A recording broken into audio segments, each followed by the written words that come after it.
Hi, welcome back. If you are returning, and if you're not returning, hello, my name is Em. Thank you for stopping by. Thank you for clicking on my video. I'm here today to do my Speak Now Taylor's Version review. So my first video was my Speak Now Taylor's Version reaction. Yes, my little furnace here to steal the show. She loves to jump up on these shelves when I really don't want her to. So, anyway, my first video was my Speak Now Taylor's Version reaction. Thank you to everybody who watched it and commented and liked, etc., etc. Thank you for subscribing if you subscribed. Anyway, it's been about, it's been a month and a half-ish. Somewhere around there. I honestly have lost track of the time. It's the 21st of August when I'm filming this. So, it's been... I'm blanking on the day. Was it the 7th that it came out? Yes, it was the 7th. Wow, I'm a fake Speak Now fan. It was the 7th that it came out, so it's been about a month and 2 weeks since it came out. So we've all been sitting on it. We've all been letting it marinate, and my initial reactions were, I stand by them. I was speaking now, but I have changed a few of my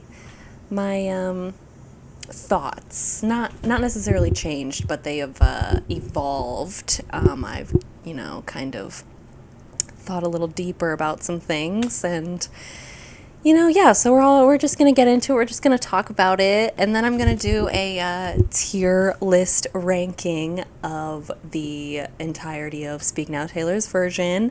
I will give a little spoiler right now. There is not one track that I dislike enough to put in a genuine F tier, so my F tier is going to be a little different. And so anyway, let's get into it. Okay, yay. Grab a snack, grab a seat, grab one of your cats or dogs or any other pet that you have. I used to have rats. I love rats. So if you have any rats, shout out in the comments. Love them. I got some water. No alcoholic beverage this time. I'm getting over a cold, so... Anyway, so I just wanted to start by saying that I think like a week and a half ago, I decided to retake the ranking sorter thing for every single one of her albums, just because I wanted to see how they've changed. And I retook the Speak Now one literally the day that Speak Now Taylor's Version came out. But I retook it again with the vault tracks now so that I could, And so I just wanted to give that. Maybe not all of it because it's going to kind of give away the tier list, but I did want to say that I Can See You has made... I Can See You has made it to my top 10. I'm not going to say where it is yet, but it has made it into my top 10. So that is the vault track, my favorite, still is my favorite. I was my favorite in my initial reaction, and it is still my favorite. The video came out, and I've rewatched that video so many times, and I literally cry every time I watch it because I'm a little crazy. Just the fact that she changed it and made it about her reclaiming her albums, literally when she takes the little cloth off of the Speak Now. I'm gone. I'm literally getting a little. So yeah, I love the video, loved it, loved the little 1989 TV Easter egg. Bestie was just telling us I'm about to announce this in a few weeks, which thank you, Mom. Speak Now is my favorite Taylor Swift album, but I like to say that it's my subjective favorite, and 1989 is my objective favorite. So technically they're on the same level to me. They are both my favorite Taylor Swift albums. I could put up a little picture, maybe, if I can figure out how to do that, of how I kind of break down my album rankings, because I could rank them 1 to 10, but technically they're on levels to me, so they share levels with other albums sometimes. I think I have 5 levels, but Speak Now and 1989 are together at the top. So for her to do this for me, I feel so loved. I feel so blessed. I just can't wait to hear Out of the Woods and New Romantics, because those are my top 2 favorites on 1989. So I'm just beside myself. I can't believe that she made us wait from November 2021 to July of 2023 for, like, in between, but then is now like, oh, but I'm gonna give you another one, and it's my other favorite, you know, like, I just can't. I'm blessed. She did this for me, and and a music video for my favorite vault track from Speak Now, like, she did this for me. Anyway, so yeah, let's just get into the discussion. Wow, I lost my place in my little notebook. Okay, so number 1, let's talk about the loss of the shaky breath in Last Kiss, because if you watched my reaction video, you know that Last Kiss is my favorite Taylor Swift song. So not just my favorite on Speak Now, but my absolute favorite Taylor Swift song of all time. The lyricism, the melody, the way that she just is so, like, she just sounds absolutely heartbroken, both in her voice but also in just the lyrics, the way that it sounds.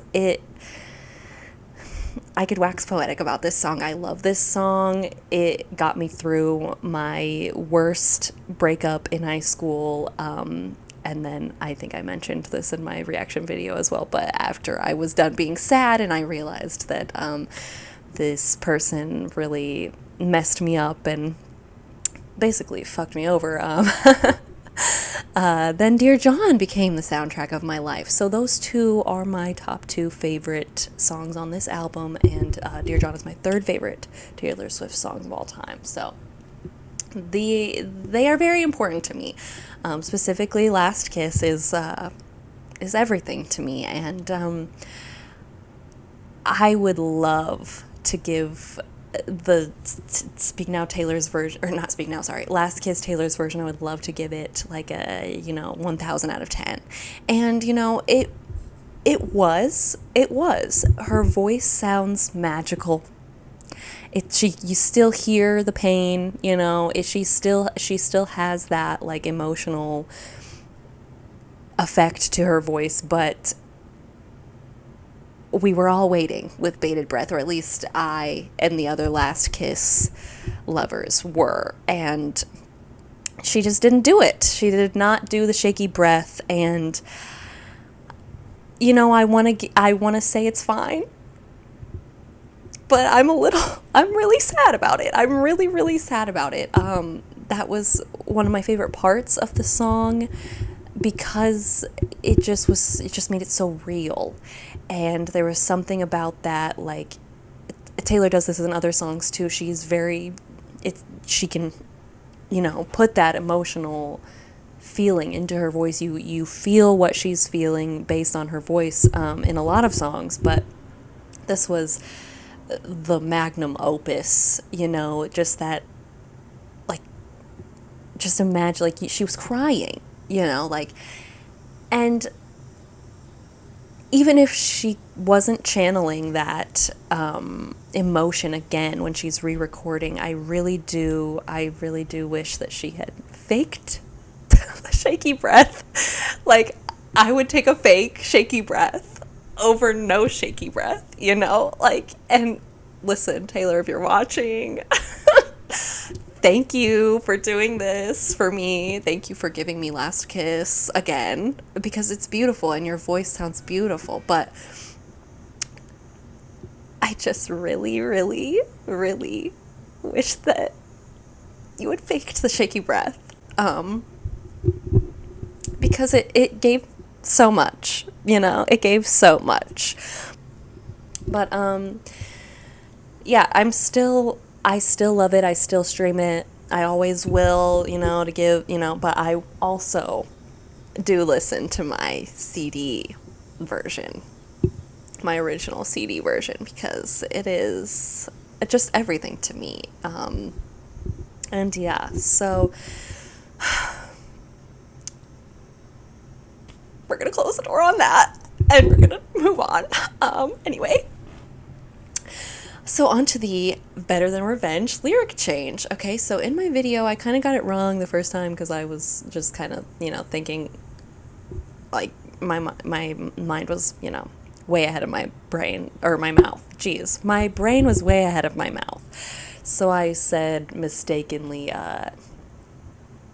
she was a moth to the flame, he was holding the matches. But obviously we know that the lyric is, he was a moth to the flame, she was holding the matches. I think that lyric is just great, and I would give Better Than Revenge TV a 9 out of 10. I think I was a little less generous. I think I gave it like 8 or 7, but I would give it a 9 out of 10 because, thinking more about it and talking to one of my main Swiftie besties, it's kind of like damned if you do, damned if you don't sort of thing, where if she hadn't changed it, she would have been called out millions and millions of times, no doubt, for perpetuating these stereotypes, when she is so outspokenly feminist, or she tries to be, and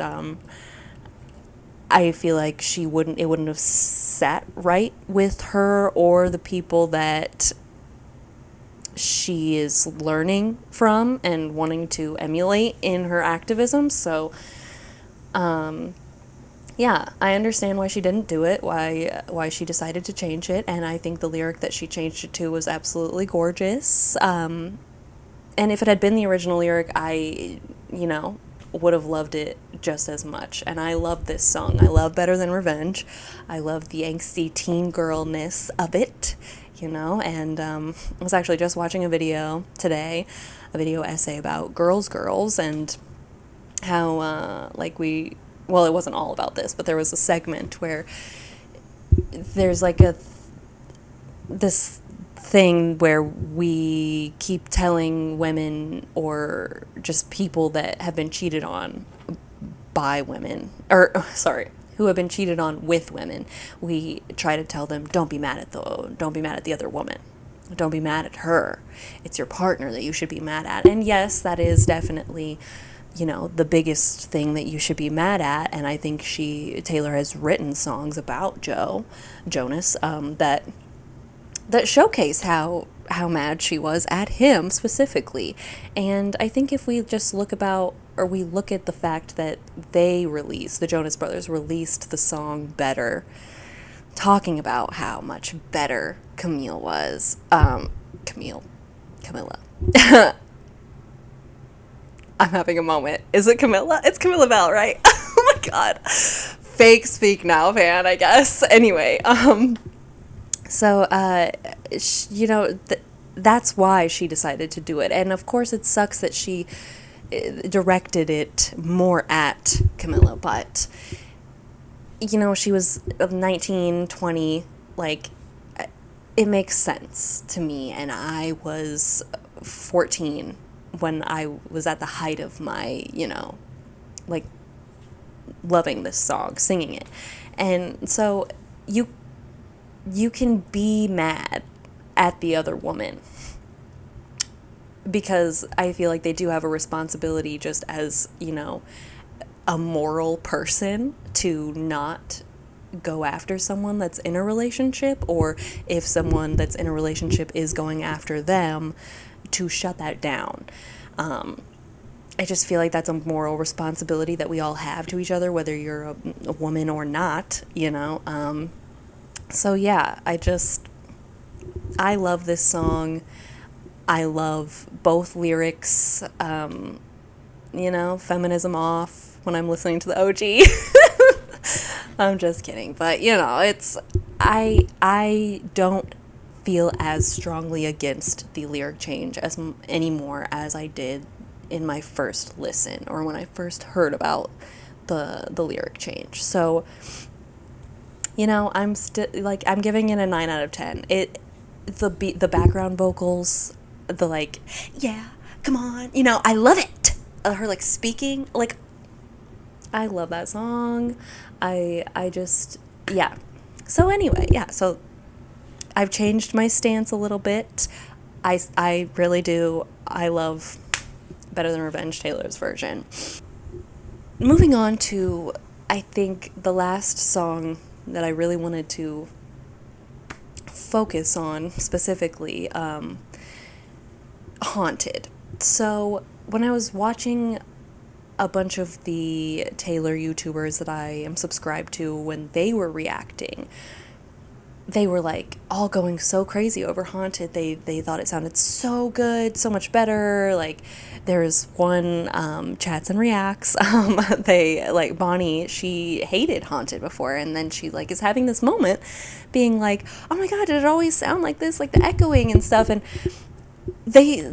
like Emily and the Couch Friends, they were like, yeah, it's always had that echo. I did not ever hear that echo in the original. And I listened again, and I can hear it slightly, but it was never as much. And it's like, it's jarring to me. And like, I still love the song, and I'm gonna listen to it, but I think I will always gravitate towards the OG because that echoing was just so jarring and kind of strange. I guess it kind of fits in with like the haunted vibe, but like, it just didn't sound like the original as much as I was expecting. And I think maybe I just need to sit with it more and let it grow on me more, because I was just, I don't know. And I also, I feel like she doesn't sound as, what did I write? Yeah, she doesn't sound as desperate. She doesn't sound desperate enough, I think. Like, she's saying, like, you can't be gone, like, please, like, no, like, come back, you know, like, she just doesn't sound that desperate. And I know that she was like 31, 32, I'm pretty sure, when she re-recorded this. So it's not like she's in those emotions as heavy as she was when she first recorded it. And I feel this way about Dear John as well, but I still feel like it wasn't as angry, desperate, sad. It wasn't, she's not haunted by this person. Or, well, I mean, I know she is, obviously, with Would've, Could've, Should've. At least I think she wrote this Haunted about John Mayer, but I feel like she is still haunted by this, but she didn't put that emotion into the re-recording. And so I'm wondering if it was maybe like a shield. Maybe she just didn't want to get back into those really hard emotions. Maybe re-recording Speak Now TV, or maybe recording Speak Now TV led to her writing Would've, Could've, Should've. And you can hear the emotion in that frickin' song, like there's no holds barred in that. So I'm wondering if she was just trying to maybe protect herself a little bit, and that's why it doesn't sound as desperate. But I do wish that both in Dear John and Haunted that there had been more punch. I mean, there are a few other ones that I wish there were more punch, but I think Dear John and Haunted were very, very important to have those punch, that desperation, that anger, that sadness, and I did not feel it as much as with the OG. So those were, yeah, a little less exciting, even though those are some of my absolute favorites, both on the album and in Taylor's discography as a whole. So yeah, so those are my thoughts on Haunted, and some of the other tracks that I have some big thoughts on that I didn't mention in my initial review. But I also just wanted to say Electric Touch. There's a part in Electric Touch, like in the is that the last chorus?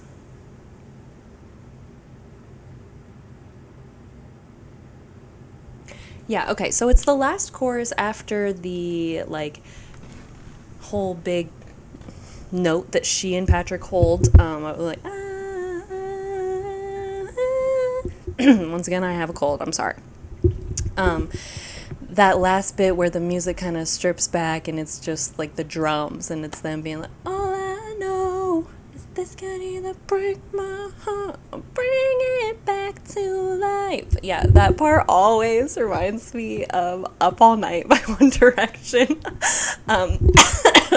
The, like, part where in the song where it's like, up, up, up all night like this, up, up all night like this, alright. You know, it's been a long time since I've listened to the song.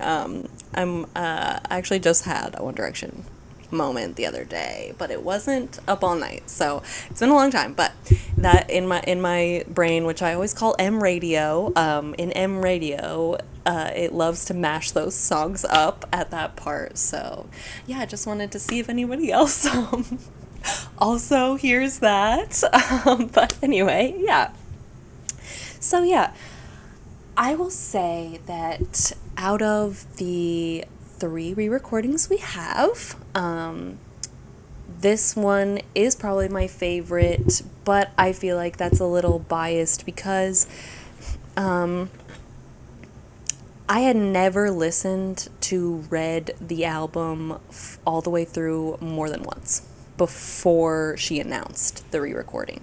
When she made that announcement, that's when I was like, oh shoot, I need to get on this so that I can actually have opinions. And so I spent most of 2021 getting into Red for the first time. And I'm glad I did, and I love Red, but I no longer, like, I didn't spend as much time with those tracks, the original tracks, so I didn't have as good of opinions, or as well-versed opinions on, like, the changes between the OG and the re-recording. And so there are some people that I watched where we have the same favorite Red song, which is Holy Ground, but they cannot stand the re-recorded version because it sounds so different to them. But I'm, like, obsessed with the re-recorded version, and it was my favorite when I listened to the OG too, and so I just didn't hear the differences as much. And it's the same thing with Fearless as well. I had listened to Fearless a couple times, but it was never, I wasn't as much, I wasn't playing it as much. But since the re-recording came out, it is now I love Fearless more than I did. But I can hear the differences a little bit in Fearless. I know some people are like, they can hear a lot more, but yeah, so this is probably my favorite just based on the fact that I know these songs and love these songs very, very much, and have since the album came out. So I do have more expert opinions, if you want to say, which I will say. I am the Speak Now expert, not me 20 minutes ago being like fake Speak Now fan. But anyway, yeah. So I think that my initial reaction, I do still hold some of those opinions. I do wish that a lot of the songs had more punch, but I do feel like she just elevated others so much. Like, Never Grow Up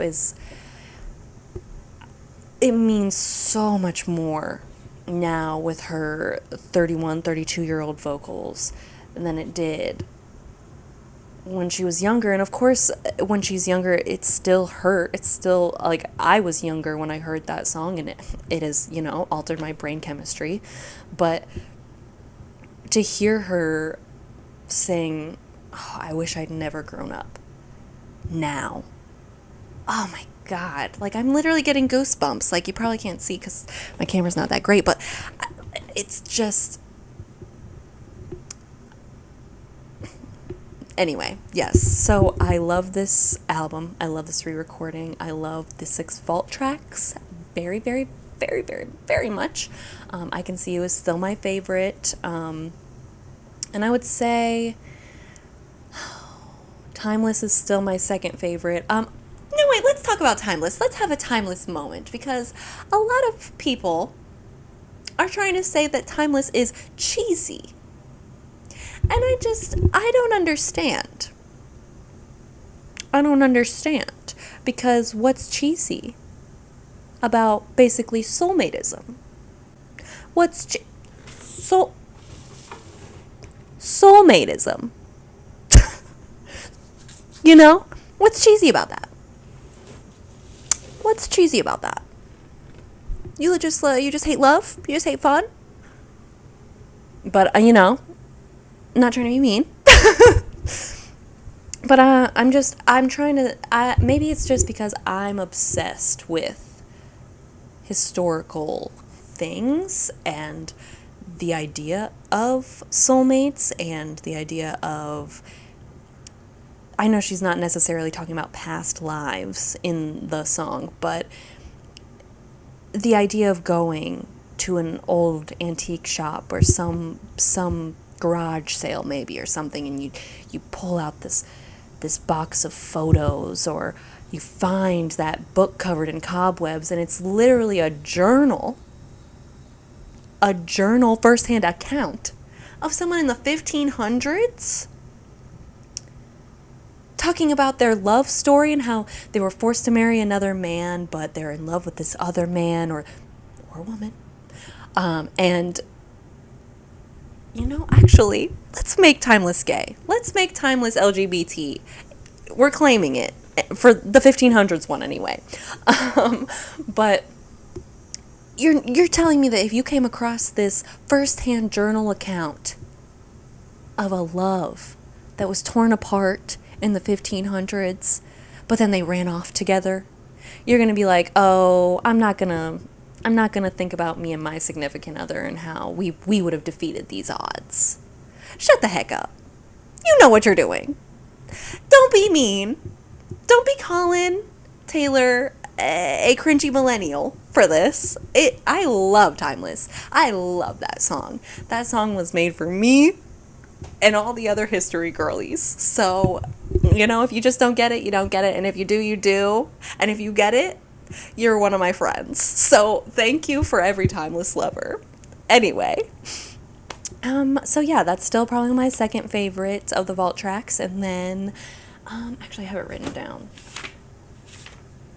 And then When Emma Falls in Love, I love that song. Castles Crumbling, next. Her voice break. I never wanted you to hate me. I can't. Okay, I can't. It was a perfect blend of okay, it sounded like it could have been written in Reputation. Not necessarily, I know it sounds like she wrote it when she was younger, but the themes in Castles Crumbling are so Reputation to me. So I love the blending because Rep is my third favorite. So if she had put a little dubstep remix. Anyway, and Haley's verse, that was awesome. I love their voices. I hope they do more stuff together. I would love Taylor to feature on a Paramore song. That would be so awesome. And then Electric Touch and Foolish One are rounding it out. I love Electric Touch. I'm a Fall Out Boy stan. But I don't know. The other 4 above it were just, they spoke to me more, I guess. Yeah. Foolish One, I love Foolish One, and I cry at the end when she's like, when all is said and done, he just wasn't the one. Because it's just, I wish this song had been on Speak Now so that I could have had that. Like, I would have listened to that so much with Last Kiss and then Dear John. Like, those three would have been the soundtrack to my life after that breakup. So I do wish that Foolish One had been on the original. If I could pick one of the vault tracks to go on the original release and then still have the other 5 be vault tracks that were released later, I think I would have picked Foolish One to have been on the original release, because it just, yeah, I needed it when I was younger, and I really,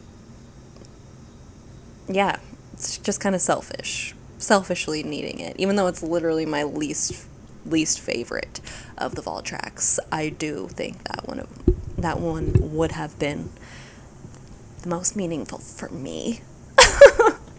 So yeah, now we're gonna get into the tier list, and yeah, so see you over there.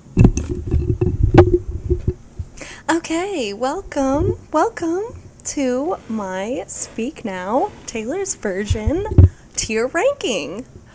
All right, so we've got our lovely tiers here. So at the top, we've got amazing, show-stopping, totally unique, never been seen before. You know, these are the either the songs or the re-records. You know, either the vault songs or the re-recorded songs. Bleh.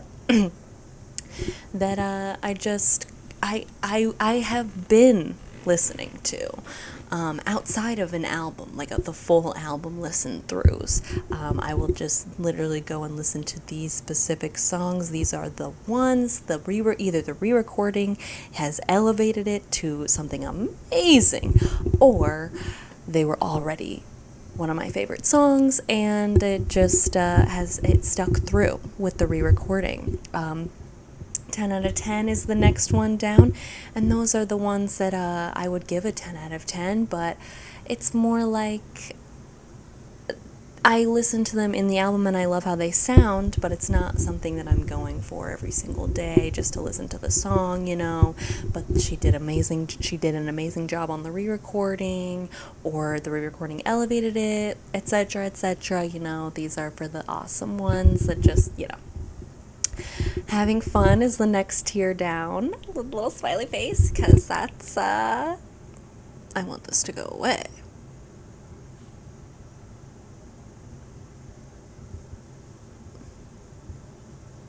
Okay, anyway, so sorry about that. Wow. Trial and error. Anyway, so the Having Fun tier is for the songs that, I have some fun. That's basically it. There's nothing really much to say or gush over. I'm just having fun. The next one down is I Am a Little Disappointed, I'm Not Gonna Lie. So none of the tiers, you know, obviously are meant to be genuinely bad, because that's just not possible for a Speak Now song to be bad to me. But these are the ones that I'm just a little disappointed about, and I'm sure some of them you can already guess which ones will be there. Anyway, and then the last one is Loss of Shaky Breath, and this tier is for the songs that the re-recording just, I'm sure her voice sounded amazing, but there was something in it that is missing, it is lost, and it hurts me to the core. And this is for the ones that I will more than likely be listening to the CD version, my OG CD version, more than Speak Now Taylor's version, because yeah, I just genuinely like the other one so much that the little difference, whatever it is, kind of ruined it for me. Not ruined, but you know. All right, so starting with mine, Taylor's version. This is going either 10 out of 10 or amazing, show-stopping, totally unique, never been seen before, because it is a perfect album opener, and she did it so yeah, it's going amazing, show-stopping. It's amazing, it's show-stopping, it's totally unique, it's never been seen before, never been done before, totally unafraid to reference or not to reference, it's everything. Her vocals elevated it, but it didn't really need to be elevated. So it was just a gift. It was just a gift to us that she gave to us. She did this for us because she knew this was one of her best songs ever. And she knew that we needed it. So thank you, Mom. Anyway, number 2, Sparks Fly. This one is going in 10 out of 10. Sparks Fly is one of my favorites. And I love the re-recording. Her vocals are amazing. The production is amazing, but I do think that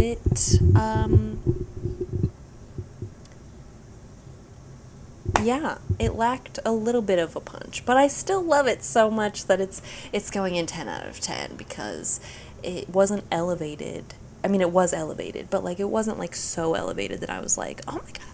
I mean, of course I was like, oh my god, because it's sweet now, but like, you know what I'm saying? Okay, I'm sorry. It's 10 out of 10. Okay. Back to December. This one is going in.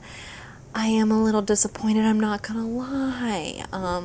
Surprisingly maybe, but I think it sounds amazing, but it really did lack the punch that the younger vocals had, and I think it needed that. So yes, I think that's where it's gonna go, because, well, I don't know, maybe I do want to put it in having fun. No, there's some parts that I just really, the punch of the younger vocals that she had in the original, I just really feel like they needed it.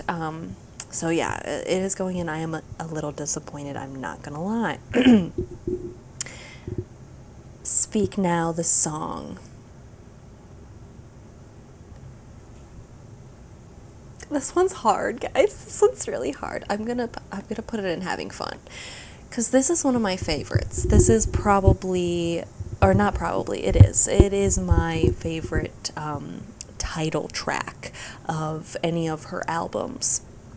I love this song. I love the storytelling of it, and so even the loss of the punch of the younger vocals is not enough for me to be actually disappointed in it, because I'm just glad that it still sounds so fun.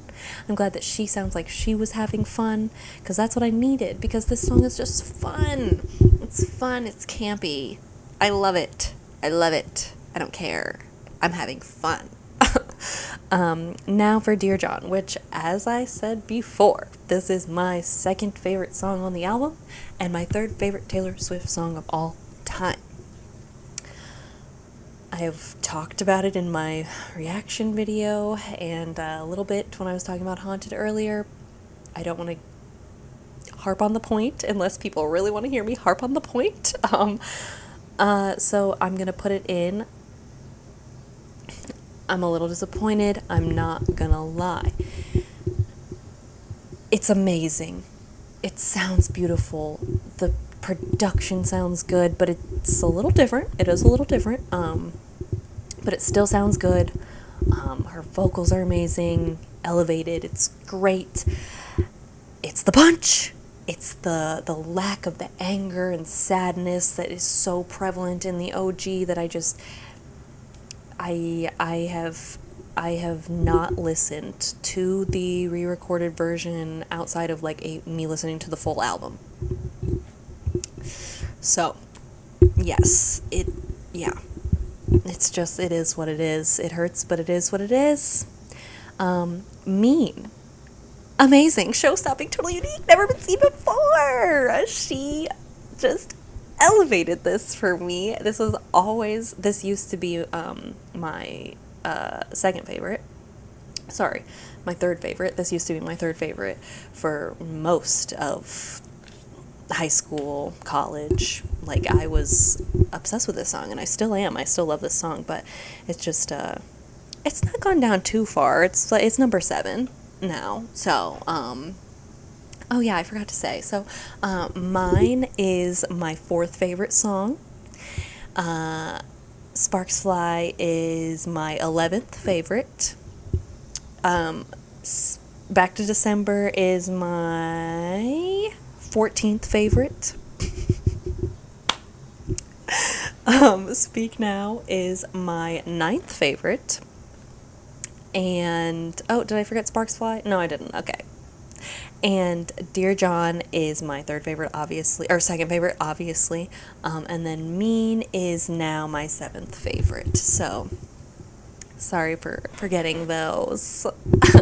But anyway, yeah, so she just really, really, really kept up with the campiness of it, and I love that, because if she had not gone 110%, I'm sure it wouldn't have sounded as fun. It might have sounded dated, but no, she made it amazing. It sounds so good. The production is amazing. It's just no, I love it. It's amazing. Show stopping.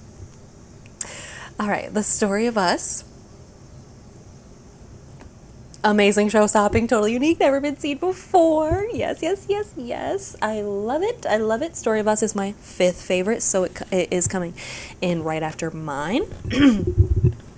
I love The Story of Us. And, you know, I think I might have said something about the punch not being there in my reaction, but there's just something about the production that just makes me forget about anything like that. I go to this song all the time. I love this song. It's just so good, and I love the re-recording. She did it amazingly. Okay? Anyway, Never Grow Up. Amazing, show-stopping, never been seen before, totally unique, never been done, afraid to reference or unafraid, shit on it, etc., etc. It is amazing. This Never Grow Up is number 10 now. And let me tell you, it was not number 10. It was not, I don't think it was in my top 10. Actually, let me even just go back and look, because I'm crazy and I write these things down all the time when I retake these sorters. Yep. Never Grow Up used to be 11th favorite, so it was not, I'm making such a big deal as if it didn't just go up one place. The way that she sounds in the song is just so, I just don't even know how to put words to it, because it's so, it makes me feel insane. It makes me feel balls to the wall. I feel crazy listening to this re-recording.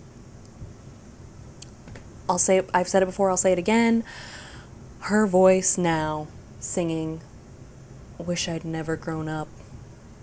Oh, wish I'd never grown up, is something that I probably didn't need for my sanity, but I did get it, and I did need it for my heart. This is, yes, amazing, show-stopping, totally unique. It's everything to me. I think this song and this re-recording, like this re-recorded song, is one of those moments of like, this is what the re-recordings were for. I really do. I don't know. Yeah, that's just how, yeah. I love the song. There it is. Next is Enchanted. And that's going in 10 out of 10. As I said in my reaction, Enchanted, I've always loved Enchanted, of course, but it's never been like one of my absolute favorites. I have never gone as crazy for it as I know most people do. I love the lyricism, the imagery that she paints in the verses, especially like "Your eyes whispered, have we met? Across the room, your silhouette starts to make its way to me." I think I literally said this in my reaction as well, but that line is so, I see it in my head every time. It's so good. It's so good. But Enchanted is number 16 on my ranking. It's just never been one of my absolute favorites. So yeah, but the re-recording, amazing. Elevated it 110%. Like, it's so beautiful, so good. There's not much to say. I think we all know it's a 10 out of 10. Next is Better Than Revenge. And I think, listen, I would have put this in I Am a Little Disappointed or Loss of Shaky Breath if I had done this tier list the day of the album drop. But now that I've had some time to marinate and speak to my besties, have some meaningful discourse about the subject, I'm going to put it in Having Fun, because I am having fun and I love it, and I think the rest of the song is amazing, and yeah, it's awesome. It's awesome, but I do miss the original lyrics sometimes. Better Than Revenge is number 12 on my ranking now. So yes. Next is Innocent. And that is going in 10 out of 10. Yes, 10 out of 10. So I don't usually go and listen to the song outside of an album, like a full album listen through, unless part of it gets stuck in my head, but part of it gets stuck in my head a lot. So I do be listening to this song, and I think, like I said in my reaction, I don't think about He Who Must Not Be Named anymore, and I haven't for a long time. Like, this song is about the listener. This song is about accepting your faults and being able to both ask for forgiveness and forgive yourself for your faults and the things that you've done to other people. And, you know, He Who Must Not Be Named didn't ask for forgiveness, and he didn't deserve this song. Excuse me, my nose piercing is coming out. He didn't deserve this song, but I'm glad that it exists. I'm glad she wrote it for him, just so that I could have it. So that when I have these moments of, oh my God, like, I've done this and this, I'm, worthless. I have her being like, no, you're not what you've done. You're still an innocent. Like, you're not where you've been. You're still an innocent. We all need that. And I am very, very glad that she gave us this song. And it is a 10 out of 10. The re-recorded version is a 10 out of 10. Her vocals, amazing. The production, amazing. I'm like a broken record, but it's Speak Now, Stand. What did you expect?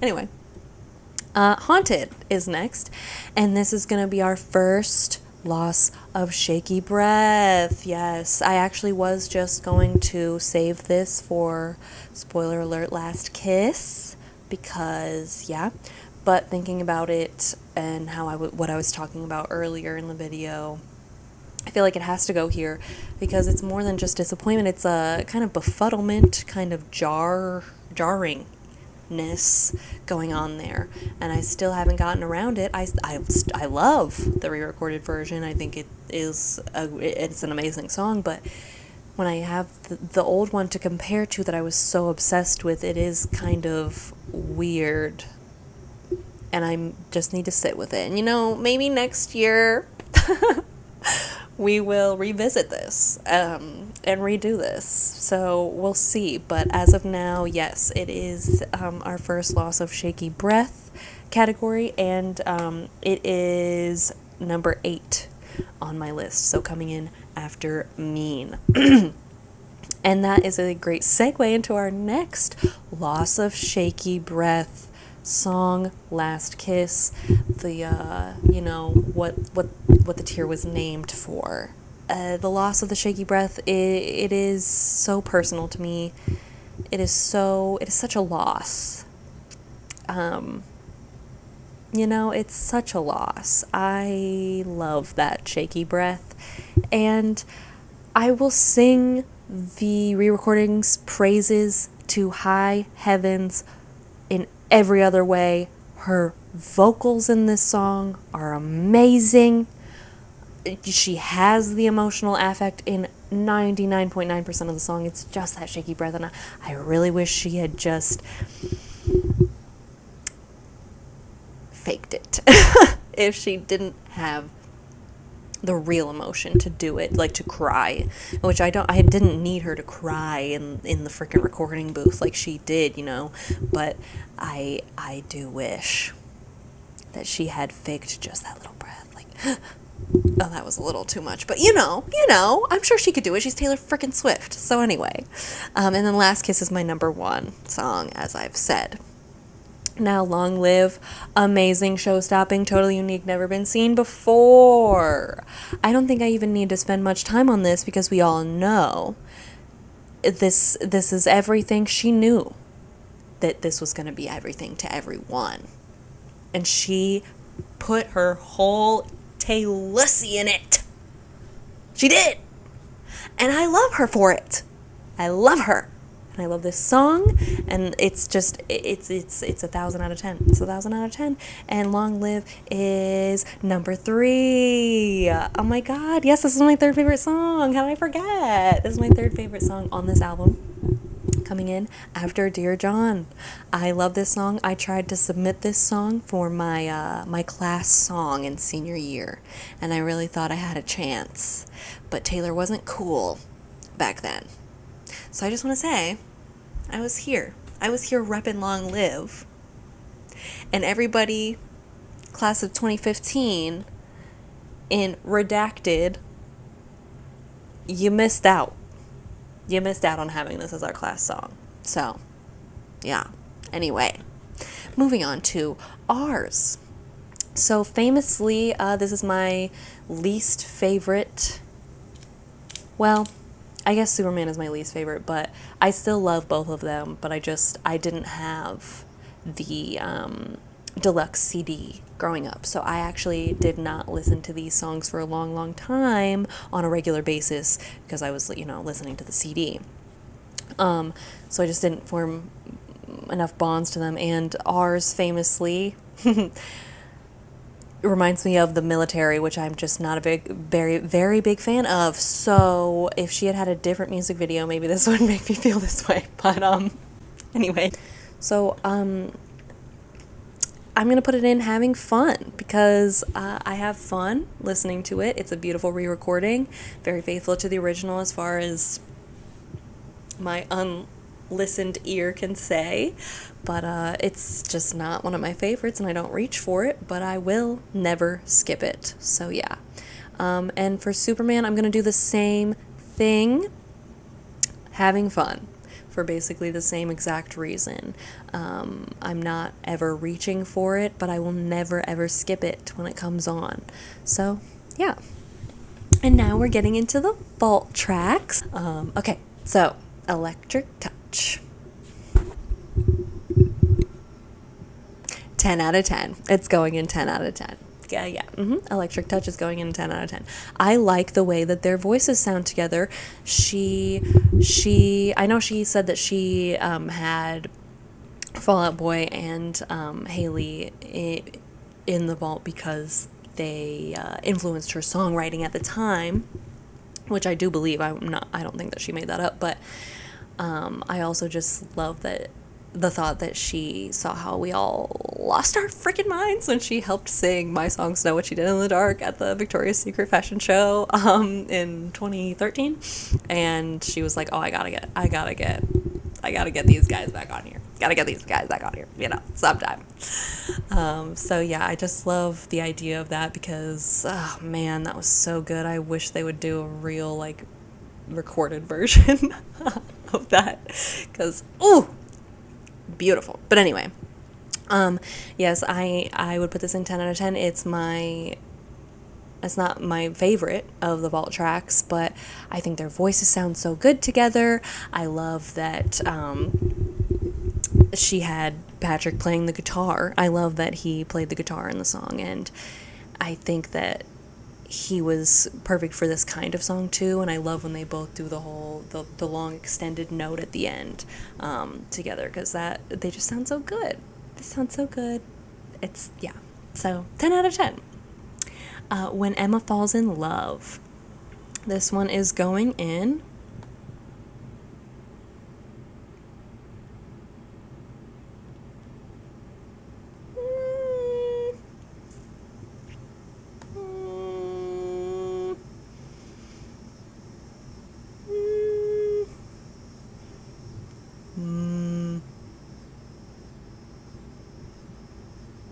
I think it's going an amazing, show-stopping, totally unique, never been seen before. Yep. I have to think about it for a second, but yes, I love this song. It reminds me of one of my besties. I think it's just so cute that it's a song about like watching someone fall in love, but it doesn't sound jealous necessarily, and it's more like I'm learning from this person, and it's so earnest and beautiful. I love it. So yes, it is going there. Oh, Electric Touch, by the way, is number 20. And When Emma Falls in Love is 18th. Oh, by the way, I kept If This Was a Movie on my ranking. So, these might be messed up a little, but If This Was a Movie is my 17th favorite, which is, it comes in after Enchanted and before When Emma Falls in Love. So, yeah.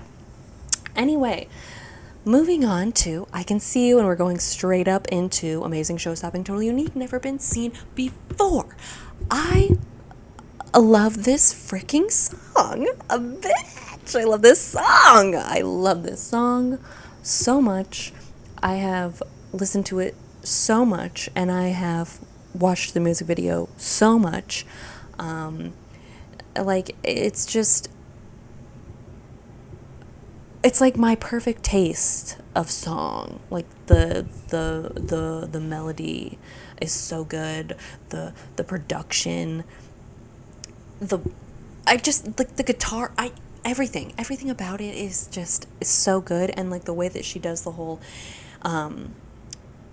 like the voice affect when she's like yet, and I just love it. So yeah, and this is where it's crazy.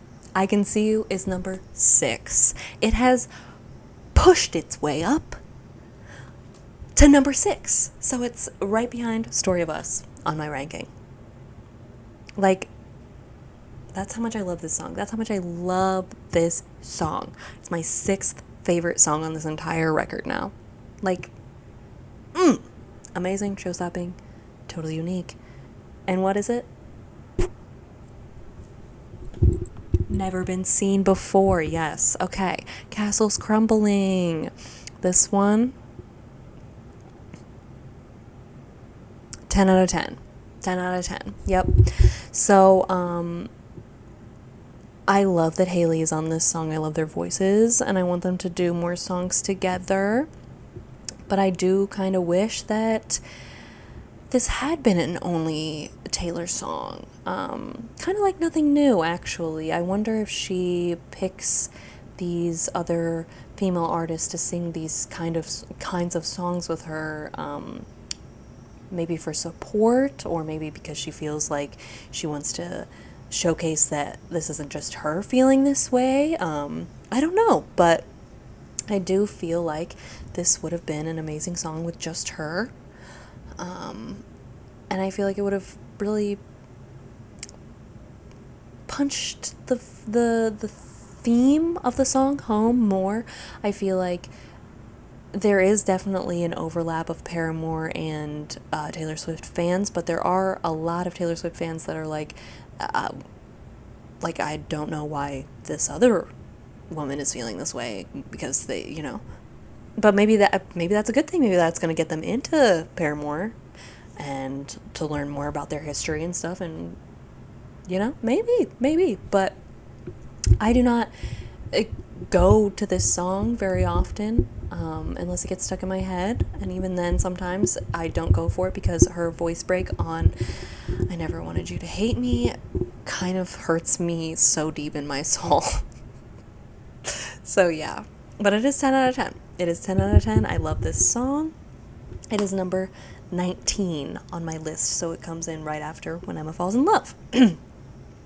And Foolish One, I'm going to put that in Having Fun, which is also insane just because of the fact that I said that I wish that it had been on the original record, the original release, but it is my least favorite of the vault tracks. It is number 21, coming in after Electric Touch.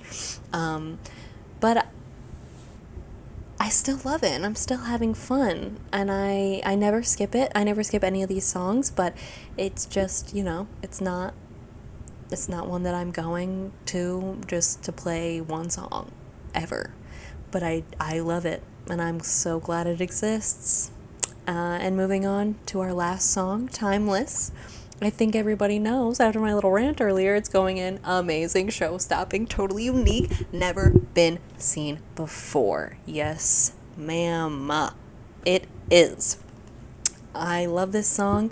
I love that she has made this the album closer now. Long Live is always going to be the closer in my heart, but I love that they go together so well.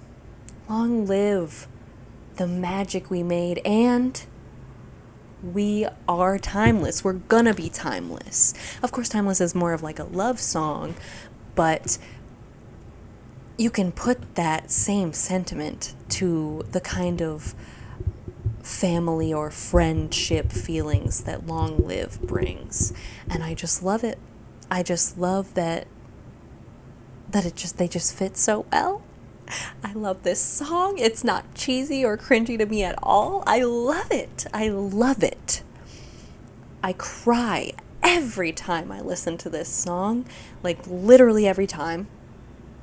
I remember after I finished my reaction video, I was wiping my tears, and then I went into my boyfriend was playing a game on his computer, and I went in there, and he was like, how are you? How's it going?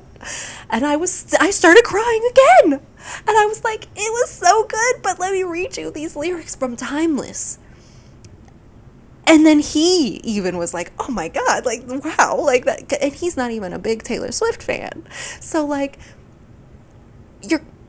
you're just wrong about the cheesiness. You're just wrong. But anyway, I actually, I wonder if I could rework it somehow, or find like or get someone to sing like a piano version of it or something that's slowed down and more personal, and we could dance to that at our wedding, because it's just so, I love this song. So yes. And it is, Timeless is my 13th favorite on this record now. So yes, this is the final tier list. Alright, so in conclusion, thank you, Taylor, for giving us this re-recording, for giving us all the re-recordings. I know that you're doing it for yourself more than anything, and I'm just so happy to be a fan of you and be a part of this reclamation project of yours. I'm glad that I get to support you, support artists owning their work. I wish that she had been able to own this record from the beginning, because this record is just such an intimate look at her mind at that point in time. And I know most of her lyrics can be looks at what she was going through at that time that she wrote them. But I feel like this record specifically is just so, from the beginning, so much, because these are it's just all her words. The fact that she wrote it all on her own, and then she doesn't even get to own that original version. It kills me. It really does. I hope that someday that she will be able to buy back all of her original work, even with the re-recordings, because it's genuinely criminal to me that she does not own this work. But yeah, I love this album. I have loved this album since the day it came out, or I guess the Christmas after. That's when I got the CD. But this album has gotten me through some of the worst times in my life, genuinely.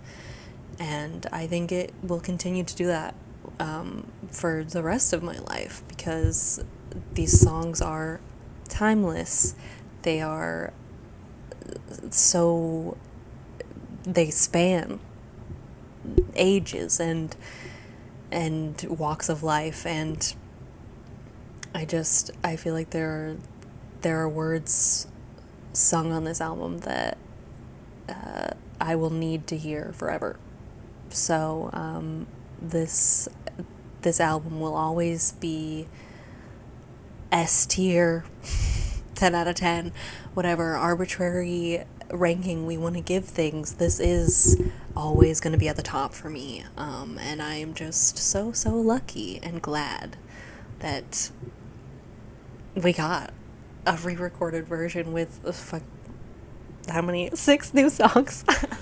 With 6 new songs, one of which is now in my top 10 on the album. So I'm just, yeah,